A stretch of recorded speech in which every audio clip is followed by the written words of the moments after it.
Dusklight is a blatant reference to Twilight.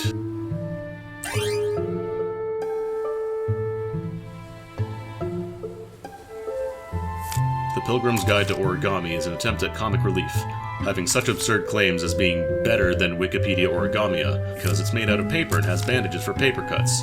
And finally, The Emperor's New Clothes is all about the classic tale of a foolish emperor who wore nothing and claimed to have splendid new clothes on. All in all, a rather bizarre collection of literature.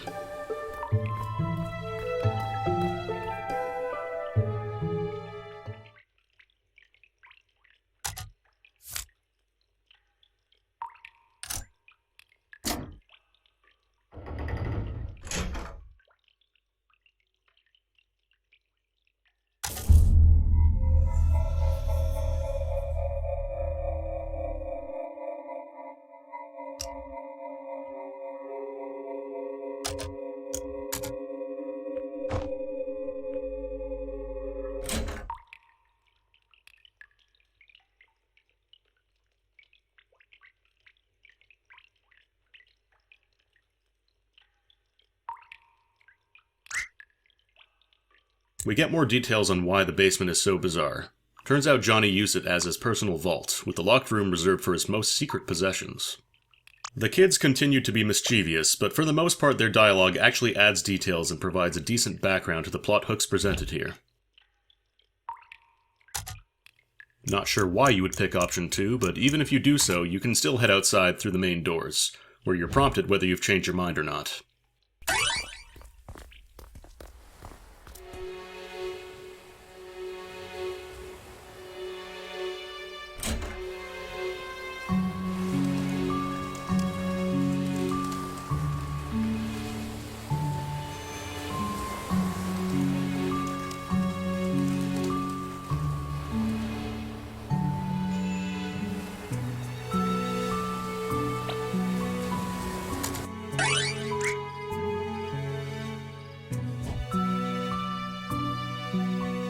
Remember the gag with the boulder ball?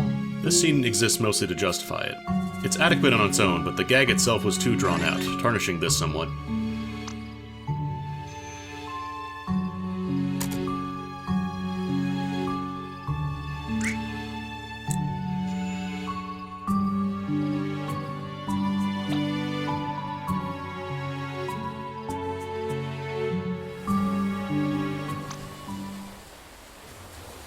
We can't ignore it, but triggering it leads to a mildly amusing scene, so let's show it off.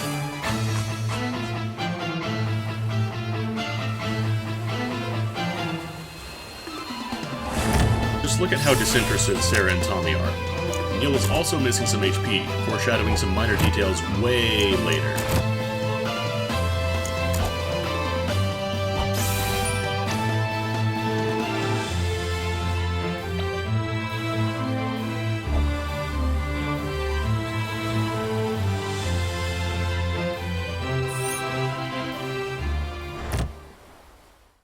A pretty brilliant take on both turn-based battle systems as well as the exaggeration present in most of them. Most importantly, the author made this gag optional because he realized that it had little relevance to the plot and so shouldn't be required viewing. It can stand on its own, no problem.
All in all, a decent exploratory trip.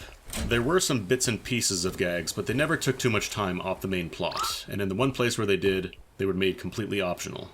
We learned a decent bit of background and got more plot hooks, in the form of Johnny's wife's grave and a yellow and purple rabbit.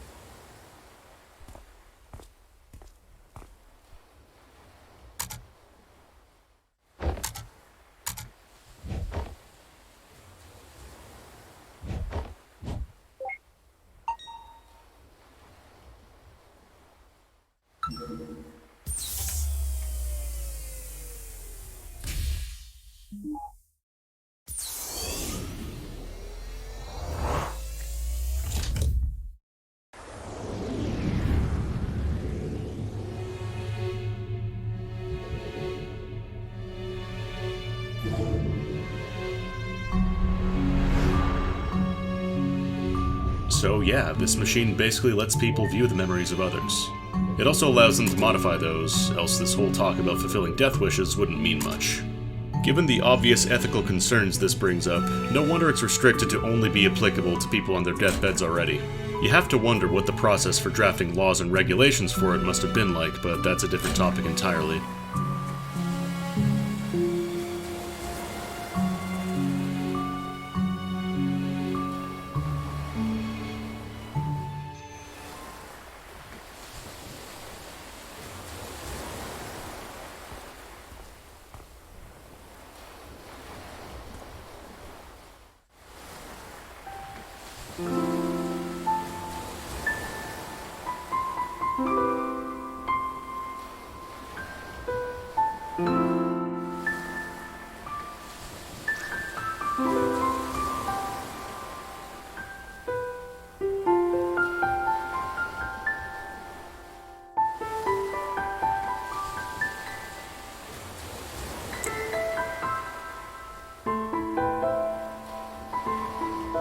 Alright, a big block of establishing text there. The doctors first cause a minor faux pas by using their machine to vanish the patient's caretaker,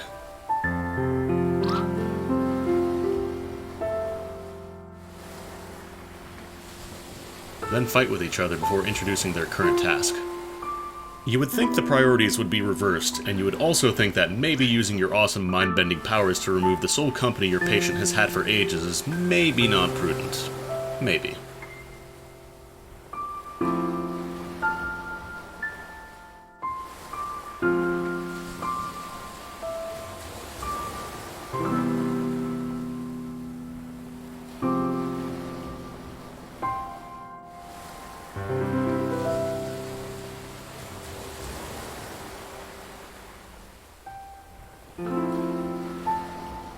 Johnny turns out to be a fairly uncooperative patient, perhaps because of how the doctors treated him, but also perhaps he genuinely doesn't remember. Recall that these are his memories while he's on his deathbed. His recollection is going to be rather doubtful. Whatever it is that these doctors do to grant wishes, the motive behind the wish seems pretty important, since they spend a decent chunk of time trying to probe him for it.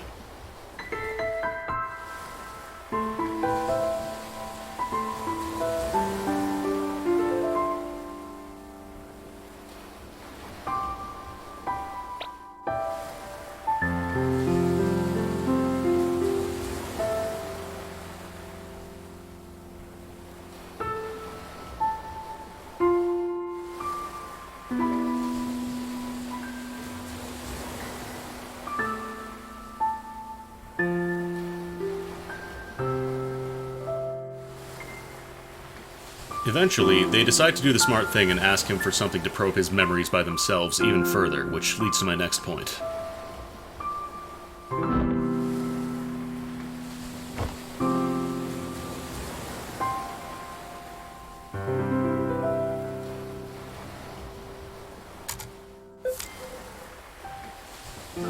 They specifically need items connected distinctly in two memories to jump between them.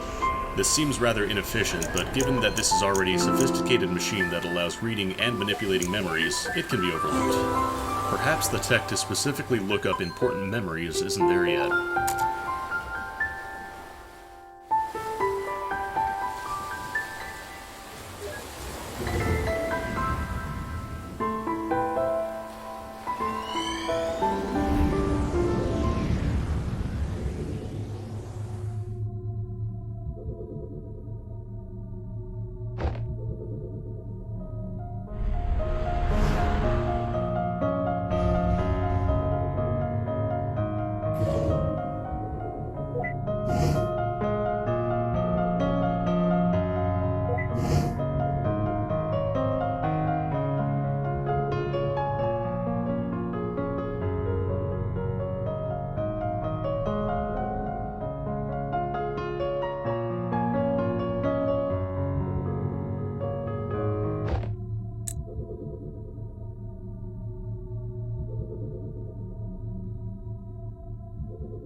This is clearly sometime right when Johnny had begun moving into his house. He certainly seems depressed for some reason, hence him angrily hitting the piano and all the rabbits strewn about.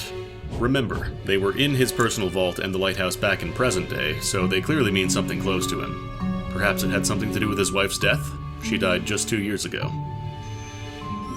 This is how useful, interesting, or informative notes remain for the most of the game. They're more like short reminders than actual notes.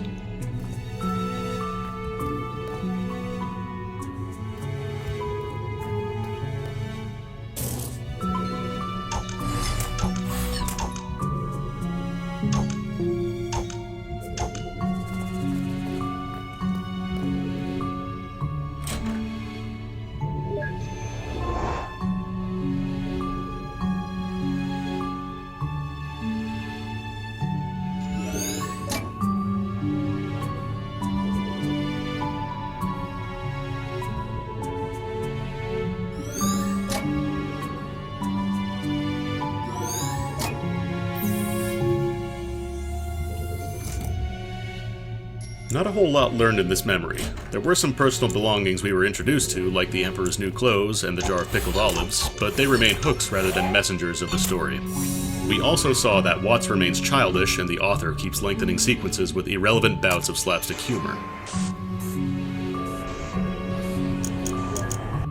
This is the one complication of this puzzle minigame. Honestly, it's not much of one, because the minigame never gets controls for flipping things from upwards or the right, seriously limiting the design scope of these. More often than not, the diagonal actually serves to make future puzzles easier, betraying their potential complexity. This isn't necessarily a problem though, given that this game was advertised based on the merits of its story. Making puzzles, especially required puzzles, too complicated would go against it. Just makes you wonder about their purpose, outside of being bits of gameplay to bookend a sequence, as well as add some flavor of playing with a computer interface.